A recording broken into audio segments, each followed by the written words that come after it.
Captain Armelin Vargas. Ma'am Vargas, mayong gabi si Action Marlon na sa Action Radio Bacolod. Yan, Section Marlon, may gabi, kag may gabi ang sino mga tagpalamat ko. Salamat gid sa time ginatag diri sa Action Radio Bacolod. Strafing incident sa Budiga sa Mandalagan kaina may isa ka persona nga naigo, damo sa basiyo sa bala na recover. Pero ang question diri ma'am, kung sino gadayhan ang naghimo sa ding krimen eh. Pero antes ko kantuan na nga pamangkot, unahon ko lang ma'am para sa aton nga mga late tuners kag why bala makasunod sa nga balita kay nasang aga. Paano natabo ang insidente, Ma'am Vargas? Balisang kaginasang aga, diri na sa warehouse sa Pangasubay, Aha. tabo nga shooting incident. Kag may isa ka tawo nga napilasan to sa sininga insidente. Aha. So strafing incident gini sa Ma'am Vargas. Oo, straight incident siya. Aha, aha. Sa impormasyon nga natipon niyo, anong plastada maman sa mga persona nga nagpangluthang tuman kadamo nga sambasiyo nga bala nga na-recover pilaihan ka mga persona ang inalantaw ninyo nga naghimo sud Ang posible may ginagawa sa nga pero ito na, hindi pa na conclusive tungod kay harapag sa sabong proseso nag-complete sa mga comment, sa mga ebidensya Aha. nga Aha. posible nga nagimos. Aha. So, di pa ma-determine kung pila ka mga persona naghimo. Sige. Sa baysang damage, ma'am, ang kahalitan bala, bodega, salakyan, kag atong isa ka persona, naigo sa bala. Magluwas sa ano pagid ang mga nagkalaigo, ma'am? Actually, ang naigo, kaaman yung naigo. So, ang naigo lang sa sininga strapping. Ah. Pagpang strapping, kaginasag ang isa lang kasakyan, siya ka-pick up.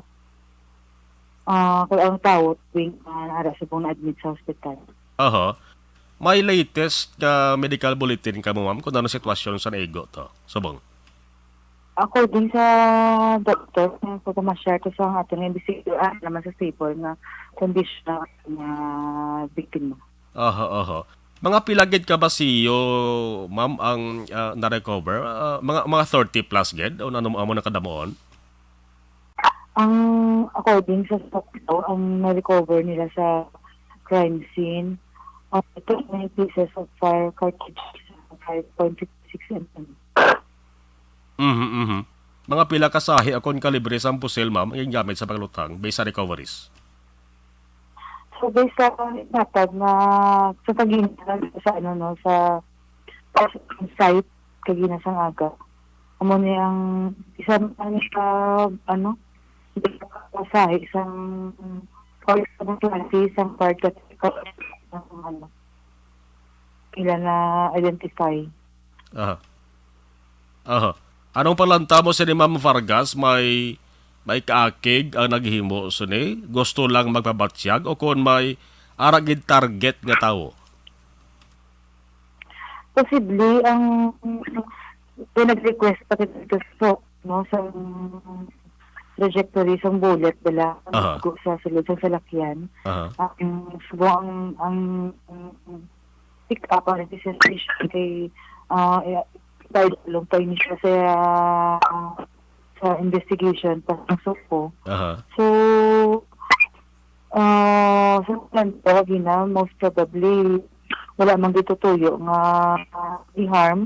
Aha. Kaya ang initial na paglantaw is daw umikanta na ng igo. Pero subject na siya for confirmation at may mga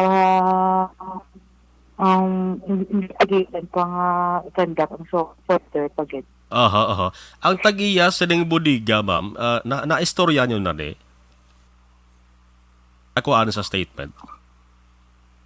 Na-inquired na sila kagina dili sa station initially. Aha.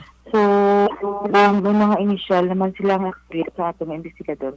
Aha. Why sila ka mention kung may pamahog ka na baton sila? Why man? So, wala man sila na may nabat na mga pamahog. Aha. CCTV, ma'am, sa area, mayara. Recorded. Amo na nga ito, ginakulit, no? So, So nagpasa kit ang ating request for viewing sa CCTV. Aha. Pag mga private man nga mga entity nagahaga sa schedule kung sino taga sila mag-view. Sige, ma'am. Sundon na mo ni ma'am ang kaso, kabay pa nga ba atagan tani sang kasolbaran na kay babalaan ginato balag kung anong tinutuyo sa itong mga naglutang. Ma'am Vargas, ma'am, salamat gina. Thank you. Sige, sige, thank you. Ang gabi.